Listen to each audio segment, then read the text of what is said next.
రాజాసింగ్ రాజీనామా అనంతరం కూడా బీజేపీ సైలెంట్లో ఉంది. కానీ మాధవిలత మాత్రం రాజాసింగ్ పైన అనేక ఆరోపణలు చేస్తుంది.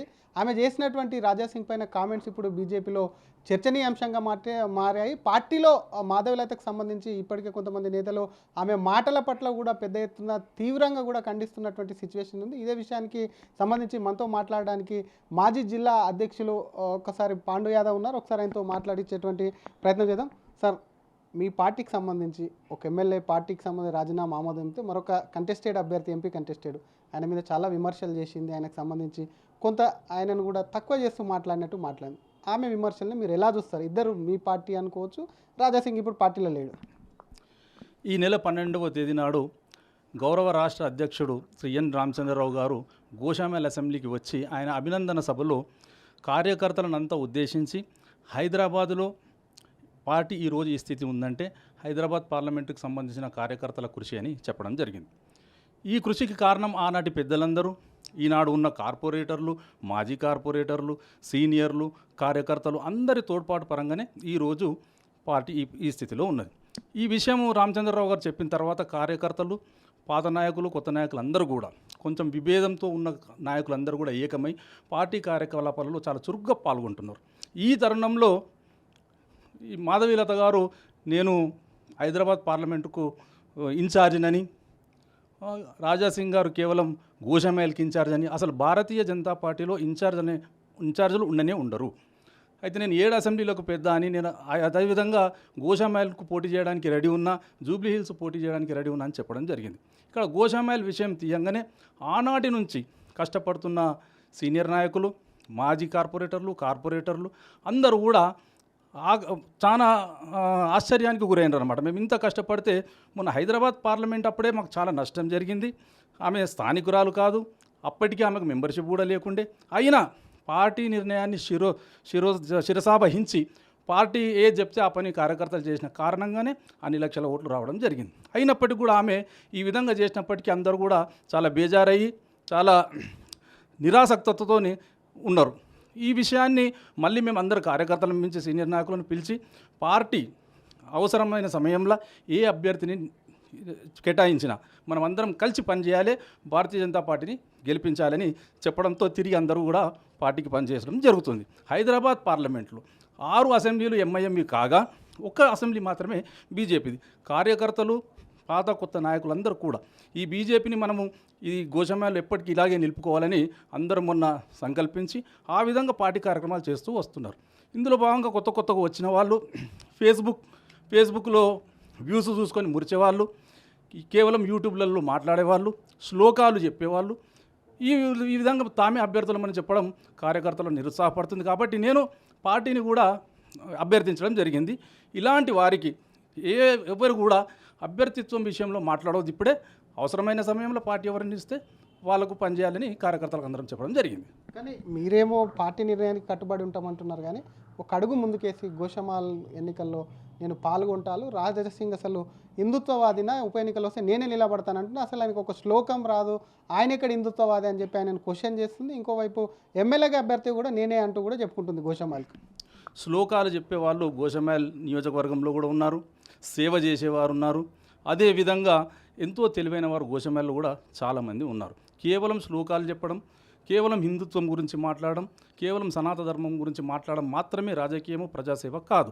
వీళ్ళు కొందరు వ్యక్తులు, ఆమె ఒక్కామెనే అంటలేను, మిగిలిన వాళ్ళని అందరినీ కూడా అంటున్నా, హిందుత్వాన్ని, హిందూ ధర్మాన్ని వాళ్ళు ఒక పెద్ద కాంట్రాక్టర్లుగా, వాళ్ళు మాత్రమే గుత్తేదారులుగా భావించి వాళ్లకు సొంతానికి అవసరమైనప్పుడు హిందుత్వం గురించి, ధర్మం గురించి వాళ్ళు మాట్లాడుతున్నారు. అయితే రాజాసింగ్ విషయంలో పార్టీ అధిష్టానం ఆలోచించి ఎప్పుడు ఏం నిర్ణయం తీసుకోవాలనో అది వాళ్ళ చేతుల పని, పెద్దవాళ్ళ పని. కాబట్టి దాని గురించి మనం అందరం మాట్లాడకుండా పార్టీ అధిష్టానం ఏ పని చెప్తే ఆ పని చేయవలసిందిగా, అదేవిధంగా కష్టపడకుండా ఈజీగా ఎవరికైతే టికెట్ వస్తుందో వాళ్ళకు కార్యకర్తల కష్టం కానీ, సీనియర్ నాయకుల కష్టం కానీ తెలియదు. కాబట్టి వాళ్ళు ఆ విధంగా మాట్లాడతారు. కాబట్టి వాళ్ళు ఎవరు కూడా ఆ విధంగా మాట్లాడొద్దని నేను విజ్ఞప్తి చేస్తున్నాను. ఏమో ఎవరు సపోర్ట్ చేయలేరని అంటూ, ఎవరు అందరం సపోర్ట్ చేసినామంటారు. ఆమెనేమో తనకు ఎవరంతా సపోర్ట్గా చేయలేదు, పాత వాళ్ళందరినీ కలుపుకొని వెళ్ళిన చాలామందిని కలిసారు, ముఖ్యంగా ఎమ్మెల్యేని కూడా కలిశాను, కానీ తన మద్దతు కూడా కోరలేదని చెప్పి మీ గోషామేల్ కాన్స్టిట్యున్సీకి సంబంధించి కూడా మీరు ఎవ్వరు మద్దతు ఇవ్వకుండా ఆమెకు ఎమ్మెల్యే ఎన్నికల కంటే ఎక్కువ మెజార్టీ వచ్చిందని చెప్పి కూడా మాట్లాడుతున్నారు.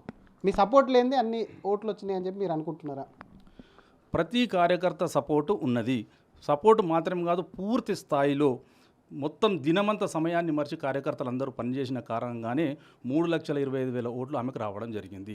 ఆమెకు టికెట్ ఇచ్చేంత వరకు ఎవరు కూడా ఆమెను గుర్తుపట్టరు. కాబట్టి నాయకులు కష్టపడ్డారు, కార్యకర్తలు కష్టపడ్డారు, అదేవిధంగా ఓటర్ల సహకారం పూర్తిగా ఉండడం మూలంగానే అన్ని ఓట్లు వచ్చినవి అని ఆమె తెలుసుకోవాలి. ఇంకొకటి, గోషమ్మాలకు వేరే ఉప ఎన్నిక వస్తే తానే అభ్యర్థిని అని చెప్పి చెప్తున్నటువంటి పరిస్థితి ఉంది. తన అభ్యర్థిత్వాన్ని మీరు, ఎందుకంటే ఇందాకని చెప్పారు, కొత్తగా వచ్చి అయినా సరే మద్దతు ఇచ్చాం, ఒకవేళ పార్టీ అవకాశం ఆమెకి ఇస్తే మళ్ళీ మీరు మద్దతు ఇస్తారా ఆమెకు? ఆమె ఎమ్మెల్యేగా చెప్పుకుంటుందని ఎట్లా చూస్తారు? పార్టీకి మేమందరం స్థానికులం ఎవరైతే ఉన్నామో స్థానికులకు టికెట్ ఇవ్వాలని, ఇక్కడ స్థానికులు కొన్ని సంవత్సరాల నుంచి పార్టీకి కష్టపడ్డారని పార్టీకి మేము విన్నవిస్తాము. మా దురదృష్టం ఏంటంటే ఇక్కడ దిక్కు ఇంతవరకు కూడా అంత బయటి వారికి టికెట్ వస్తున్నది ఇక్కడ, కానీ లోకల్ వారికి ఎవరికి కూడా భారతీయ జనతా పార్టీ టికెట్ రాలేదు. కనీసం ఈసారైనా కానీ స్థానికులకు ఇవ్వాలన్న ఉద్దేశంతో మేము పార్టీని అభ్యర్థిస్తాం.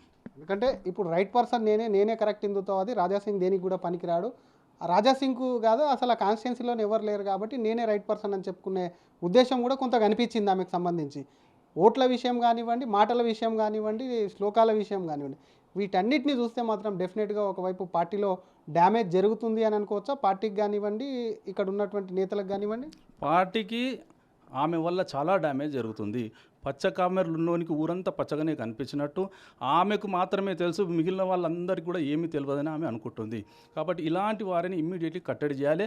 ఆమె పార్టీ పని మాత్రం ఏమీ ఇంతవరకు చేయలేదు. మాకు ఢిల్లీలో పెద్దలు తెలుసు, ఇక్కడ పెద్దలు తెలుసు అని ఆ పెద్దల పేరు బద్నాం చేసుకుంటూ చెప్తుంది. ఆమె మూలంగా కేవలం డ్యామేజ్ మాత్రమే ఉంది. కాకపోతే ఆమె ఇప్పటికైనా కానీ సరిదిద్దుకొని పార్టీ కార్యక్రమాలలో పాల్గొంటే మేము ఆమెను కూడా స్వాగతిస్తాం.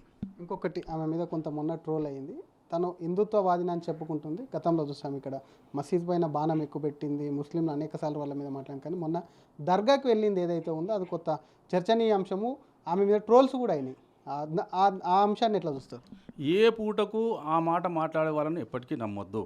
భారతీయ జనతా పార్టీ ప్రజాసేవ చేయమని చెప్తున్నది, ఎవరికి వ్యతిరేకంగా చేయకమని చెప్తుంది. కానీ వీళ్ళు తమ రాజకీయ అవసరాలకు మతాన్ని వాడుకుంటారు, ఇతరులను దూషిస్తారు, మళ్ళీ వాళ్ళ దగ్గర పోయి వాళ్ళను ప్రోత్సహిస్తారు. కాబట్టి ఇటువంటి వారిని పూటకు ఒక మాట మార్చేటోళ్ళను, యాక్టింగ్లు చేసేటోళ్ళను, కేవలం శ్లోకాలు చెప్పి దేవుని పేరు చెప్పి ఆధ్యాత్మికతను రాజకీయంగా ఎవరైతే వాడుకుంటున్నారో అవన్నీ కూడా మనము నమ్మొద్దని, ఎవరు సరైన వారు, వారి చరిత్ర ఏంటిది, వాళ్ళ సమర్థత ఏంటిది, వాళ్ళ నిజాయితీ ఏంటిదో గమనించి పార్టీ అటువంటి వారిని ప్రోత్సహించాలని, ప్రజలు కూడా అటువంటి వారిని ప్రోత్సహించాలని, కేవలం ఫేస్బుక్లు వాట్సాప్లు చూసి అందులో ఉన్న లైక్లను చూసి అటువంటి వారిని ఫేస్బుక్ హీరోలను, ఫేస్బుక్ హీరోయిన్లను అభ్యర్థులుగా చేయొద్దని నా మనవి.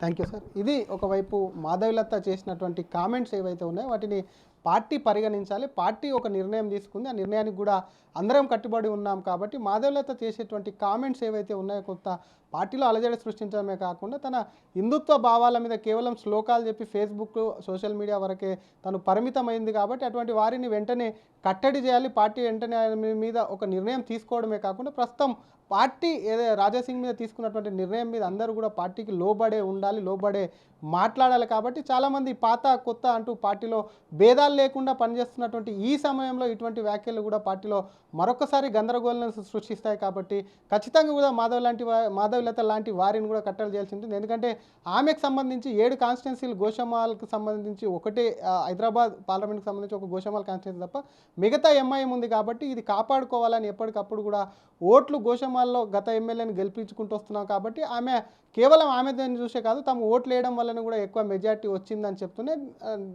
ఆమెకు సంబంధించిన వ్యవహారాన్ని మాత్రం పార్టీ సీరియస్గా తీసుకోవాలంటూ కూడా అటు బీజేపీ గోల్కొండ మాజీ జిల్లా అధ్యక్షులు పాండు యాదవ్ డిమాండ్ చేస్తున్నారు. అసలైన తొలి వెలుగు. ఫాలో వాట్సాప్ @తొలి వెలుగు అఫీషియల్.